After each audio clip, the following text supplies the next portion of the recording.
Tonight's headlines are brought to you by McDonald's and Mariana's Coffee. Tonight on the Channel 2 News, the victims of a double homicide were also robbed last month at their residence. Police are asking for the public's help. Also tonight, police on Guam arrest a man in connection with the killing of a Korean tourist and say a second suspect is dead. And the public school system has a new commissioner who is now on day 3 of a 100-day mission. In sports, a young tennis player playing on Australian grass is making a name for himself. Stay with us. These stories and more are next.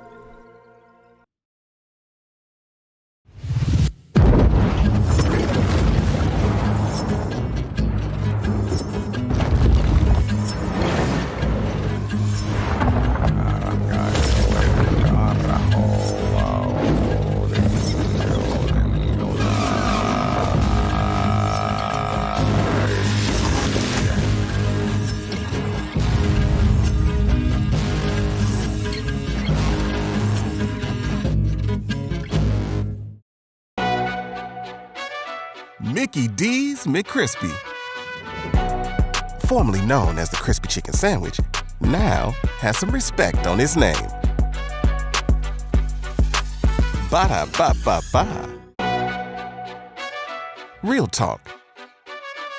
The Spicy Crispy Chicken Sandwich should have been named Spicy McCrispy from jump. Ba-da-ba-ba-ba.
A second victim has died at the Commonwealth Health Center, and police are now dealing with a double homicide as they continue to investigate a murder scene where a Chinese couple were attacked late last week in a makeshift apartment here at the former Ladera International School. Police are asking for the public's help. DPS Commissioner Clement Bermudez. Part of this is to inform the public on what has happened and what we know, and also to seek the assistance of the community. We regret again to inform the public that now we are dealing with a double homicide. Police identified both victims yesterday, both in their 50s, Jingdong Wang, a 57-year-old electrician, and Shuping Liu, also known as Lily. DPS held a press conference in the commissioner's conference room and answered questions. There are several persons that we're looking at this point in time. Can you disclose if you've already determined if there was a murder weapon in this case? We can disclose that there was a weapon used. Okay. And can you tell us how you possibly found it? Not at this time. When you say you're looking at certain people, does that mean you've implemented like a travel ban, or is there a way to prevent Negative. anyone from leaving? Not at this time. We've identified several persons of interest, and that's what we have for now. It has developed over the few short days that we have dealt with the case. Our commander for Criminal Investigation Bureau, CIB, has been working long days to see and follow every angle, every possibilities into this double homicide. One thing for sure, none of us would like to compromise the investigation. It is an active investigation, and there are specific details that clearly we do not want to release so that to ensure the integrity of the investigation. Police say the victims are Chinese nationals with green cards, both longtime residents, both in their 50s. The man works or has worked as an electrician, and the woman is a teacher at this school next to the Manamco Center in Garapan. Authorities initially got a panicked call from a coworker who went to check on the woman when she didn't come to work. They were living on the grounds here at the former school, a now dilapidated building, and police say in December the couple called police about a robbery at the same location. Police are now trying to find out if those two incidents are connected. It was a break-in. So there was a previous break-in already? Yes. They reported. 2 weeks prior to Thursday? I can't go into the date. Are you suspecting that's connected to this double homicide? There's a possibility.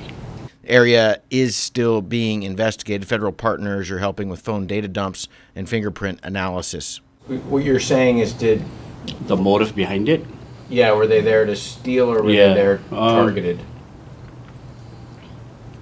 I can't disclose that information. Because at the last press conference, it was said that the building's so dilapidated, it's difficult to Yes. determine if it was broken into. So is that statement still stand today from DPS? Yes, it does. Do the couple, the victims, do they have any sort of prior police record? Yes. What was the nature of their record? One of them was brought in for illegal drugs, The male or the female? the male. Police later clarified this remark and said that the male was not involved in a drug investigation, but was a resident by a location that was being investigated. He was not arrested or charged with any crime for that incident. So, Cap, your investigation rules out domestic violence between the two victims? At this point, yes. So where do we go from here? We are, like I said, we are still, the investigation is still active. There are persons that we're looking at. Can you disclose how many? More than one. Do you think there was more than one person in the residence that night? Yes. Have you heard anything from the neighborhood? I know it's a little bit isolated on that street, but have you heard anything from the Finicisa residents? We're hoping that when we put out this information, we'll get more feedback. Yeah, we all want to close this case as much as we want. At the same time, we want to, some form of closure for the family and the community to feel that it is still safe out there. But there will be clearly some hesitancy from the people, right? Because this has become a double homicide. So it's a hit on our community. If you have any information that can help DPS, you can call 911 or call the Crime Stoppers hotline at 670-234-7272. That call is anonymous.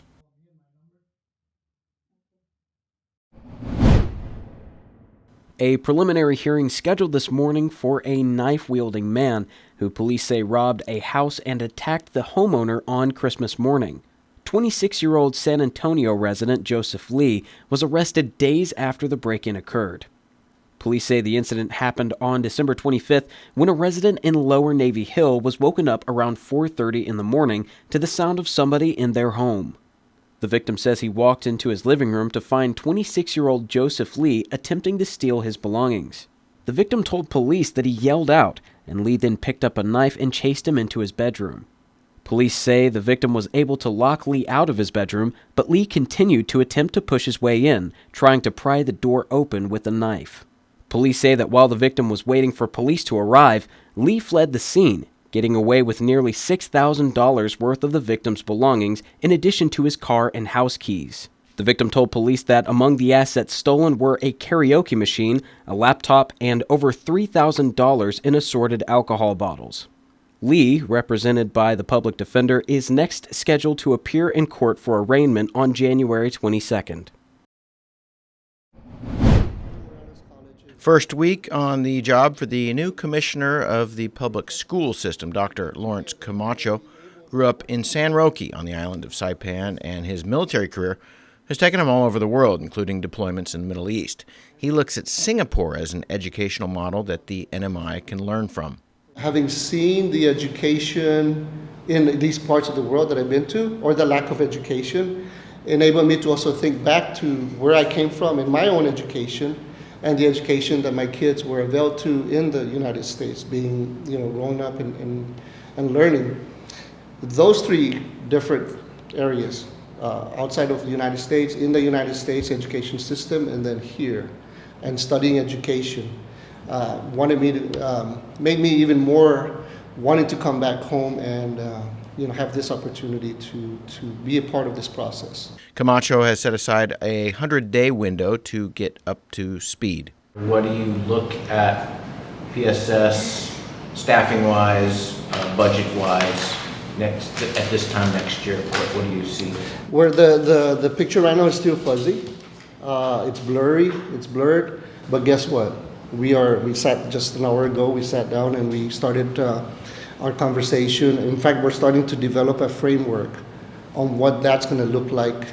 And that framework is going to influence a lot of the discussion on the table, but also a lot of feed in from the people that are going to be affected by it, and that's our employees.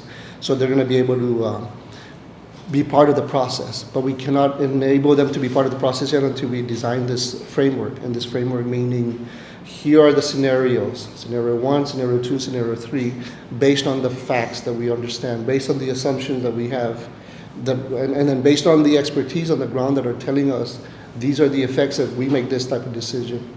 Once that framework is ready, then we're going to bring in our team of teachers and all the stakeholders, and we're going to collaborate and make sure that they're part of the process, so that when the final decision, the final option is, or the final scenario is selected, we all then can buy into it. ARPA money has been used for programs and salaries, but it comes with timelines to spend, and the next fiscal year could mean some tough decisions for the school system. What we're trying to prevent from happening is all of a sudden the cliff is there and we're like, oh shoots, do we go down slowly or do we just jump off, right?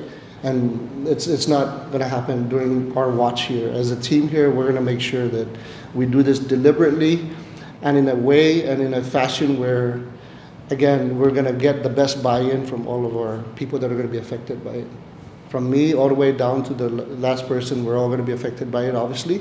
And so we're going to make sure that we all understand what we're getting into, we know how to implement it, and then we know what the consequences are.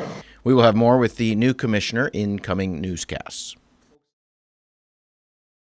Zoom zoom! 'Tis the season for speed, and Docomo Pacific is putting prepaid customers in the fast lane. Starting November 3rd, 2023 to January 31st, 2024, every $5 prepaid card purchase from a participating store gives Docomo Pacific customers a chance to win a brand new Mazda 3. So load up at participating stores and drop off your entry to any Docomo Pacific retail store. Docomo Pacific, better together. Some conditions apply. Visit DocomoPacific.com for details.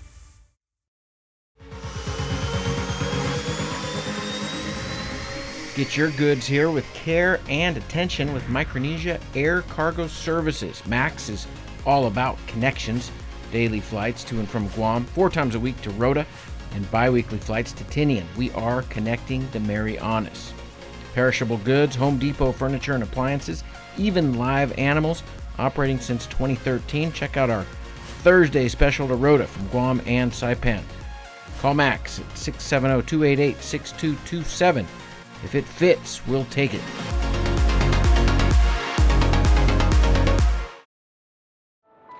At one of Saipan's beaches, this mother lays about 100 eggs under the cover of darkness. She hides her nest as best she can and then slowly makes her way back to the ocean. The eggs hatch and the babies head for the sea, where they will face a daily dose of danger. Just 1 in 1,000 will make it to adulthood. Those that do will one day lay their own eggs. Sea turtles are protected under CNMI law. If you see one that is stranded or if you see illegal activity, call the hotline at 287-8537.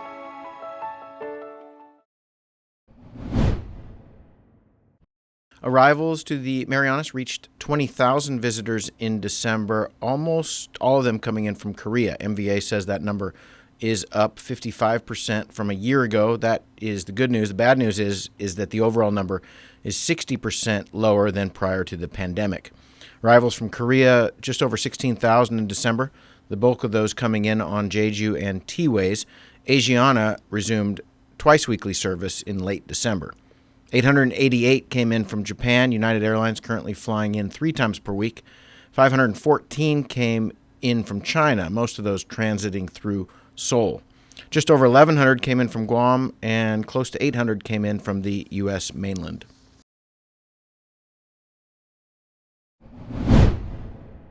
Short-term rentals could be facing new scrutiny, as a House bill to regulate short-term accommodations like Airbnbs has been introduced in the Commonwealth Legislature. Lawmakers want Airbnbs to pay the same accommodation taxes as the hotels. Currently, hotels in the CNMI are required by law to pay an occupancy tax. Essentially, hotels are required to charge visiting tenants a 15% fee on top of the regular room rate. 80% of this tax is supposed to go towards the MVA's budget to be used for promotion of the NMI. However, the government hasn't done a great job at collecting from short-term rentals, and MVA hasn't been able to reap the benefits from those taxes with the lax enforcement. House Bill 23-93, introduced late last month by Representative Julie Ogo, aims to more clearly define what is considered a transient accommodation to ensure the tax is enforced.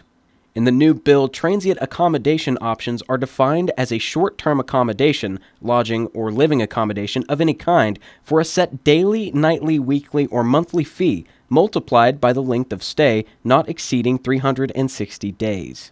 The bill is co-sponsored by Representative Ed Probst. What's been happening is that because of the huge Airbnb, all across the world, right? And here we see it. We have all these rooms that are available, and people are doing it. And so now hotels pay that 15%, but these new Airbnbs that are coming all out do not pay it. So what they're trying to do is put it on an equal playing field. That if you're going to host guests coming, from different places, that you also pay your share.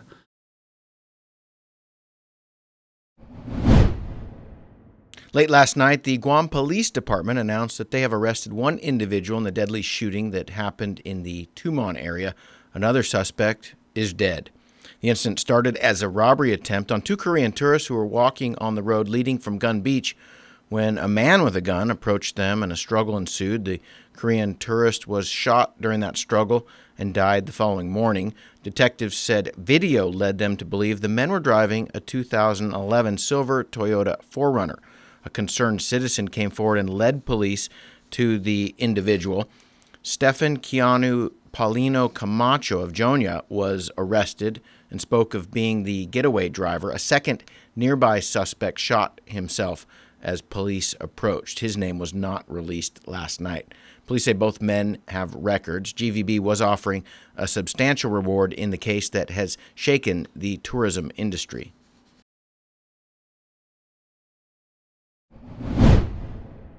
Thursday night, right here on Channel 2, we're pleased to present your Humanities Half Hour, hosted by Catherine Perry.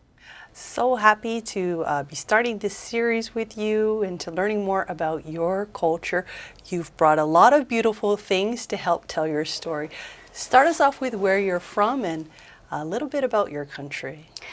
We came from Russia 14 years ago, and I'm really proud of our country and our culture and our people. And we came here on island just for vacation, and we fallen in love in this island. It's not beautiful just in naturally beautiful, but it's also the beauty of this island. The biggest beauty of this island is this island's people. I think it's always open for that's why our island is so multicultural, I think, because it's open for everyone. The show starts at 7 p.m. Catch it Thursday nights right here on Channel 2. Fast, fun, and easy. That's how your home Wi-Fi should be. So start with an internet plan that fits your budget. Introducing your home Wi-Fi starter pack, also known as WISP. Enjoy up to 25 megabits per second for as low as $35 a month, plus a free router with your wireless subscription. That's hours of movies, games, social media, and more endless fun. Get your Wi-Fi starter pack today only at Docomo Pacific. Better together. Additional conditions may apply.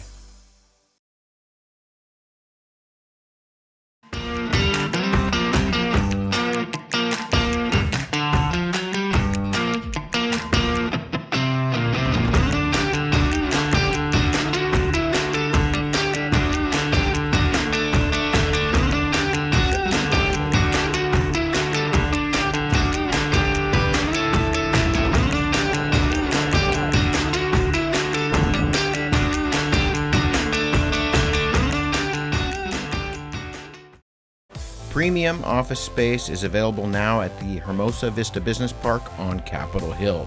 Features include dedicated parking, fast internet, backup power, good water, and natural light throughout to go along with the very best views on Saipan.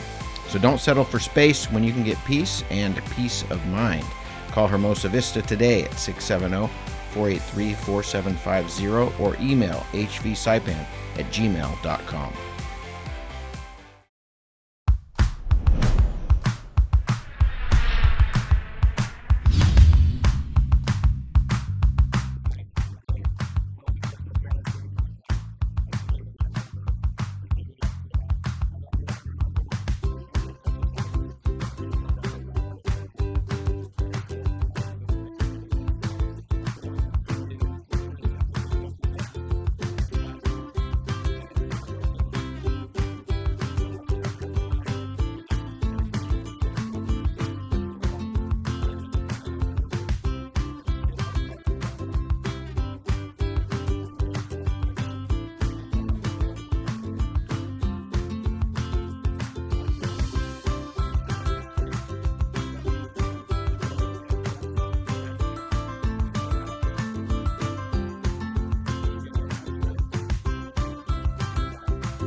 Buenas sports fans.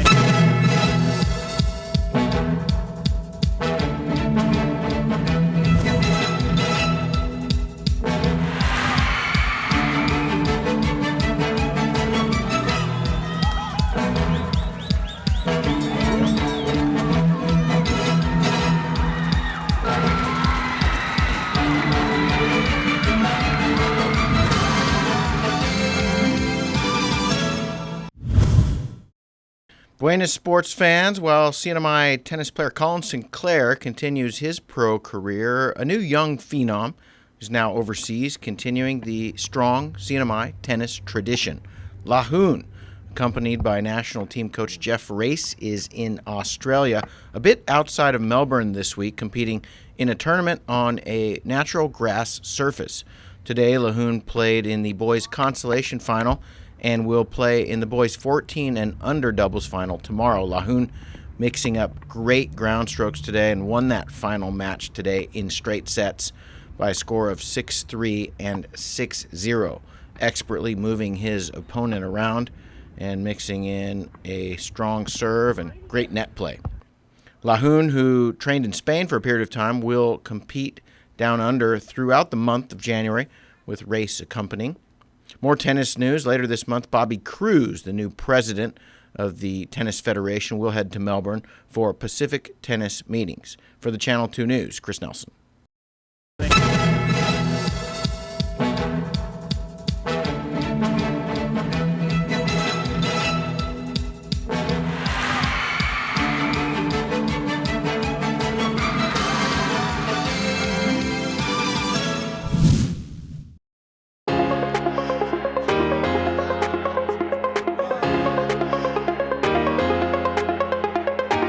Hey, golfers, come north and practice your game at the Marianas Driving Range. New Year's local specials. 10-piece coupon books available for just $60. That's a $10 savings. Want to get really good? Come work on your swing every day for just $99 per month. It's our practice pass and you're going to love it. Grab your passes and go straight to the range. You can social distance and chip all at the same time, and the views are free. Reserve now at marianastrekking.com. You can pay online, open 7 days a week.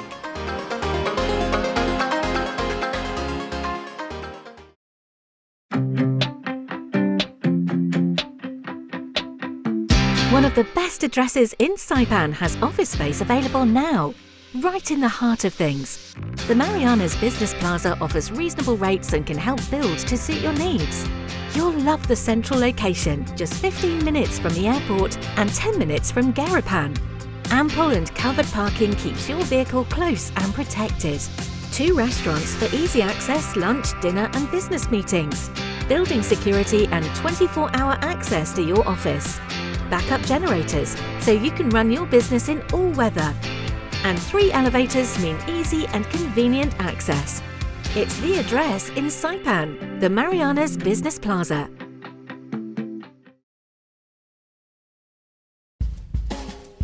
There is a high risk of rip currents through late tonight along east-facing reefs.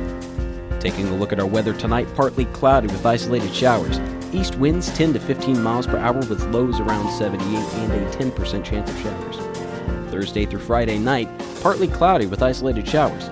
We'll be having highs around 87, lows around 78, east winds 10 to 15 miles per hour and a 20% chance of showers.